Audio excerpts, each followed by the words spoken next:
I had an article up recently that talked a little bit about college rugby teams trying to get better and trying to move up in the rankings, and how you don't do that from shying away from challenges. And it's said in part, if we look back to when GRR's predecessor, Goff on Rugby, was formed in 2001, at that time, Cal was the unmitigated leader of men's D1 rugby. And at that time, most teams were indeed throwing up their hands at the dominance of Cal. They had so much money, true. They got all the best players, false. They had all the advantages. It's impossible. But then a few things started to happen. In 2003, Air Force upset Cal in semifinals and went on to win the D1 title. That at least opened the door to the idea that the Bears weren't invincible. At the same time, noise started to be made about shifting the college playoffs to a Friday-Saturday format to accommodate BYU, and that actually did happen. But the bigger work was being done behind the scenes. College coaches and advocates started whining less and planning more. How did Cal build their endowment? How did they recruit players? How did they maintain their on-campus relationships? Cal had this long rugby tradition, but didn't other colleges have a rugby tradition too? If you like the work that we do, go to Goff Rugby Report /support GRR and donate to help us keep all our content in front of paywalls. And also support our sponsors. Irish Rugby Tours. Go on tour. Expand your horizons. They'll make it happen for you. The U.S. Rugby Foundation, which supports grassroots rugby around the United States and also helps elite opportunities. And talked specifically about the University of Utah, who were used to be a national finalist 21 years ago. I believe they made that final. But things dropped down for a couple of reasons. Some things that they did themselves or failed to do or did wrong, something like that. And sometimes it's just a little bit of bad luck and things like that. But at the same time, Utah was always in the middle of it. When the PAC conference was going on, Utah was in it. They were finishing last. They were finishing 4th out of 4. They were still playing in it. And now they moved to the Rocky Mountain because the PAC conference is no more. They're still in the middle of a very challenging conference. And you're not going to get better unless you challenge yourself and be willing to lose some games. It's something that I've said to a number of teams when a new conference has started and everyone's gung-ho about the conference and they talk about how great it is. Then I say, you know what? Here's the thing.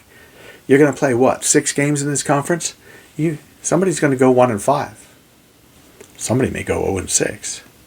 You're going to have to be prepared for that. And everyone goes, yeah, absolutely, we understand that. They don't really, because they don't think it's going to be them. But sometimes it's going to be them. There's going to be a situation where a team that is used to winning lots of rugby games moves up and then ends up not winning lots of rugby games. I think you then stay in that fight. You don't bail out of it.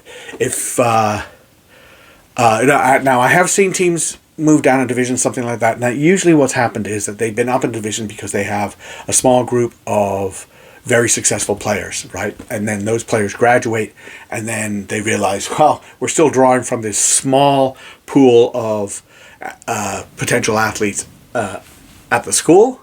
And really, if you look at the size of the school and our resources, blah, blah, blah, we're actually Division 1 AA, or we're actually Division 2, or actually Division 3. Well, that's fine, okay? Because the landscape changes around you as well.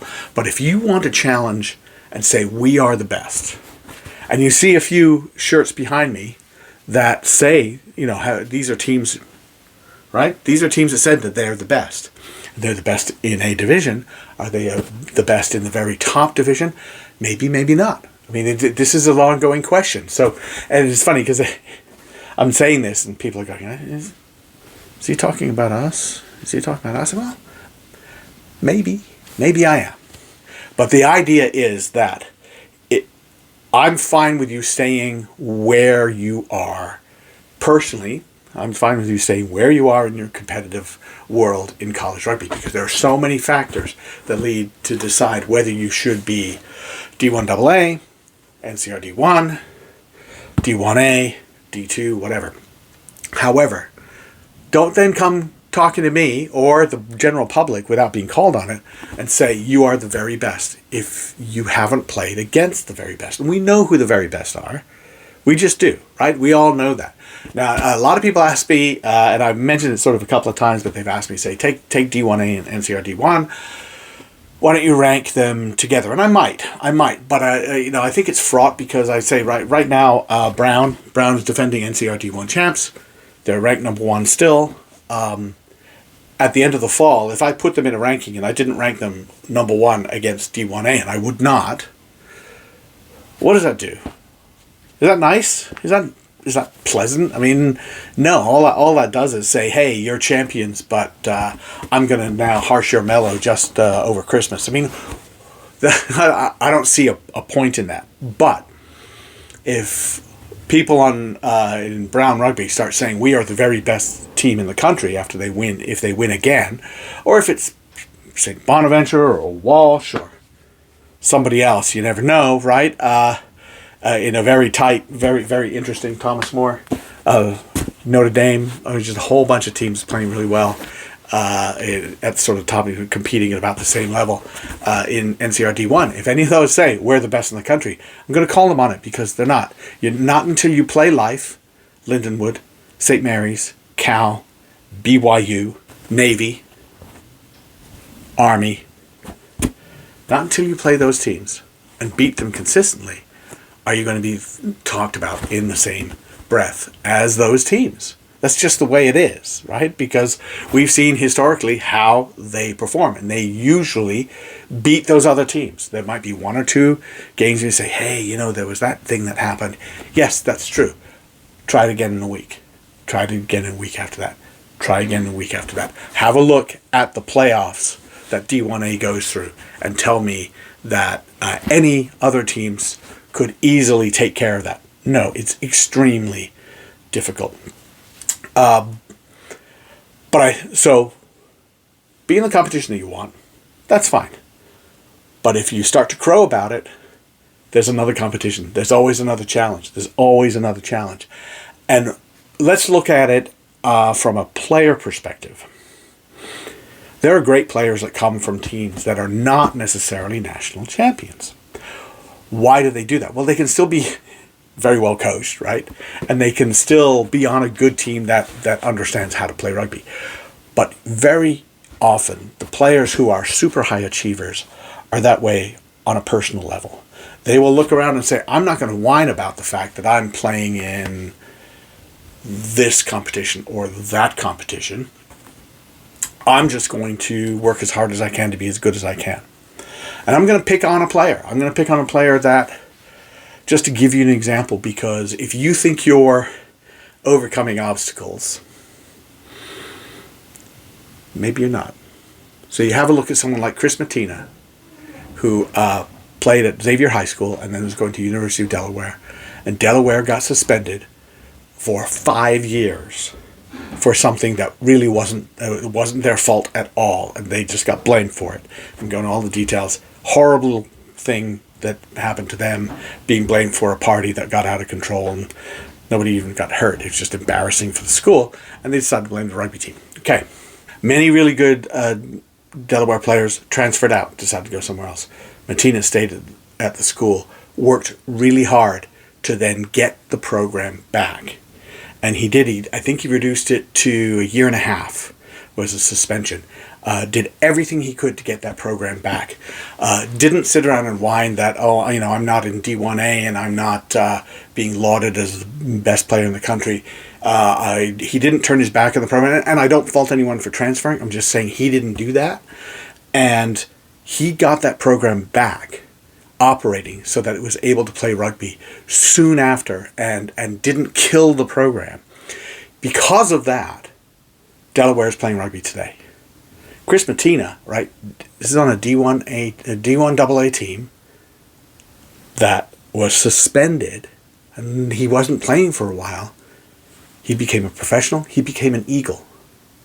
So those are big obstacles, and he's able to overcome them on a personal level. Now, you look at that as a team level, that's the same thing. I don't want to hear the complaints say about, this team has this advantage, they're a service academy, so they have this kind of support. Yeah, okay, fine, well, fine, then you look at another, their varsity program, stuff like that. Well, you know what? St. Mary's has won championships as a club team where they don't pay their coaches.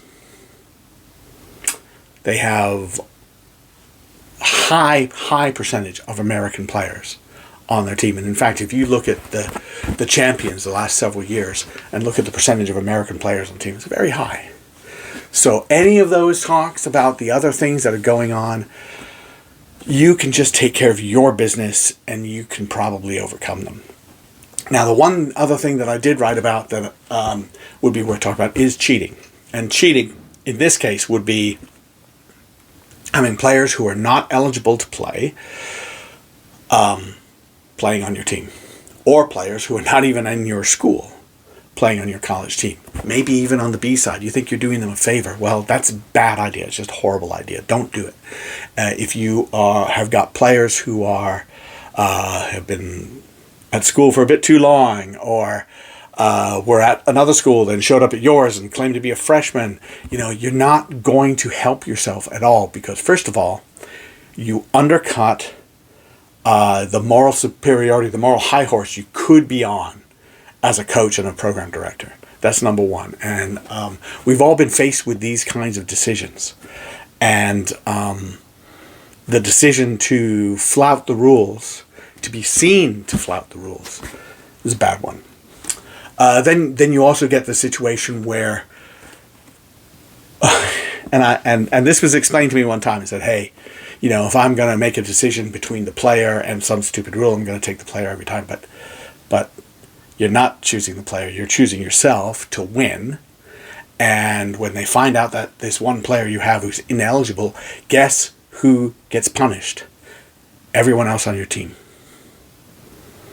You go back and they make you forfeit, or they make you give up a title, things like that. This has happened in USA Rugby history, and it's still little things happen that it's policed a lot better now, I think. But you still got to keep an eye on this. Winning is great, but winning without cheating about who the players are and what's going on. Face up to it. Do you want to go play rugby in college? Next Phase Rugby. That is the app to download, start your profile, connect with over 400 colleges around the United States, and get the place that you want to go for higher education and also to play some great rugby. Panther Rugby Academy, in which you can pursue elite playing opportunities. Hey, 8x8 Sports is my kit provider. They can provide you with equipment as well. They can be your kit provider. Check them out, 8x8 Sports. What are you doing in the summer? You want to spend, a couple of months in the summer learning from the most successful professional rugby organization in the world of all time, Canterbury Crusaders and Crusaders Global. It's more about learning the Crusaders' way of training and playing this great game. Check out crusadersglobal.com and find out how you can learn from this world-class organization about how you can elevate yourself, maybe become a world-class player. Go play the toughest competition you can that keeps your players safe, and hopefully I want them to enjoy themselves. But if that means you finish last, you finish last. Somebody's got to finish last in every single conference there is. Somebody's finishing last. Ideally, they're still pitching up and playing games. And if they're not, if you start to forfeit, you start to lose people, then you have to have a look at what you're doing to retain players. But coming to me and saying that you're the best in the country or something like that when you haven't played the best, it's going to be tough.